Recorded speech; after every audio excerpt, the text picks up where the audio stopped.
Hi everyone and welcome to a new section of All Lite Food, the All Odia cuisine, where I'm going to share my home food. And for the first video, I'm going to make an authentic Odia festive dessert, the Poda Pitha or the burnt rice cake. As I told that this is a festive dessert, well, I'm going to make this to celebrate the Odia festival of Rajo. Just for information, Rajo or the swing festival is the beginning of the solar month when the rain begins.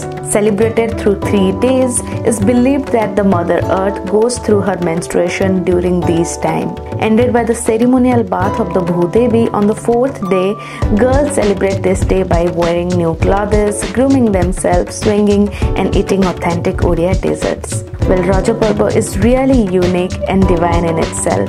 So without talking much, I'm going to start the recipe and you enjoy watching. To make the Poda Pitha, first I'm going to make the cooked rice dough, and for that I will soak around 2 cups of raw rice in water for 3 to 4 hours.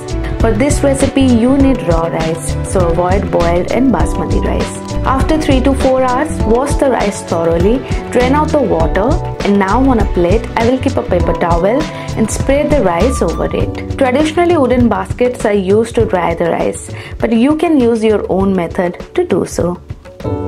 I just let it to dry overnight to make the rice dry completely.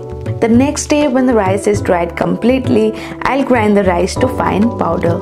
Traditionally in the villages, grinding stone is used to grind the rice, which gives it even more taste and love. Once you have grind it, take it out on a plate and keep aside. So now the grinding is done, I'm going to take it out in a plate and keep aside.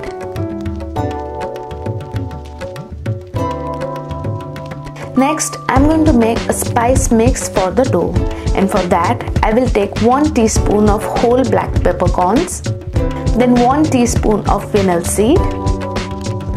Next, 3 to 4 cloves of green cardamom.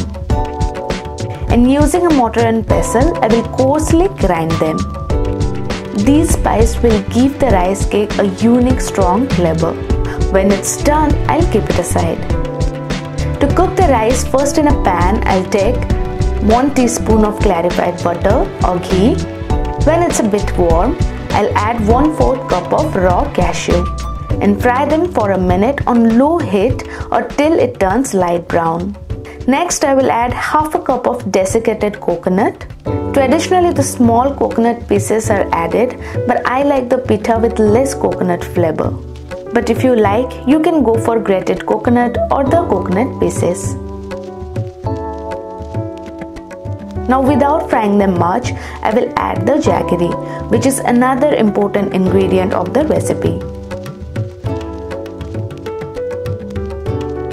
Cook the jaggery, and next to this add 400 ml or around 2 cups of water.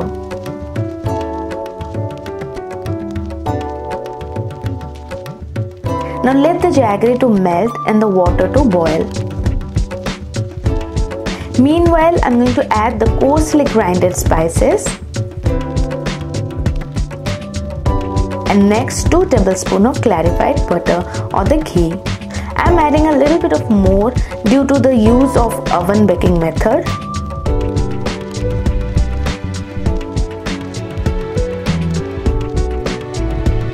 Once all the flavors are in there, I'll slowly add the rice flour and continuously stir it to avoid lump formation.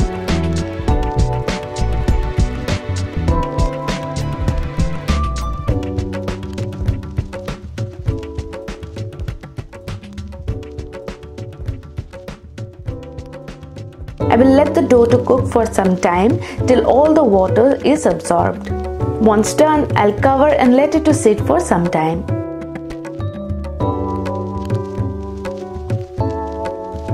Finally, I'm going to bake it. Now I'm going to grease the baking pan with clarified butter and spread the dough on the bottom of the pan. Well, traditionally the cooked dough is wrapped in banana leaves and then kept it in a pot. Then the pot sits on a wooden fire stove and some of the burnt wooden pieces are covered on the top to provide heat from both the sides. Well, you can also do it on the gas stove, which is also a method to make the Poda Pitha. Now cover this layer with fried cashew and coconut, and on the top spread rest of the cooked dough. Now using a spatula, smooth it.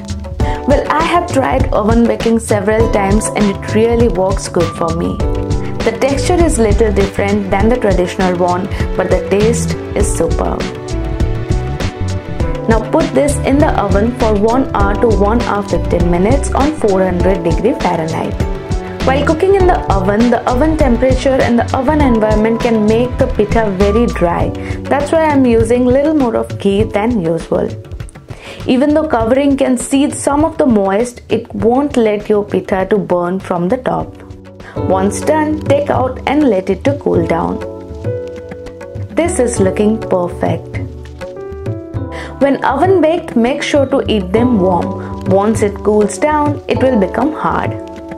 So that's all for this video. We'll see you soon with more authentic Odia recipe. Till then, goodbye, take care and stay healthy. Make sure to look at the description box for details and do let me know in the comment section below what Odia recipe you would like to see.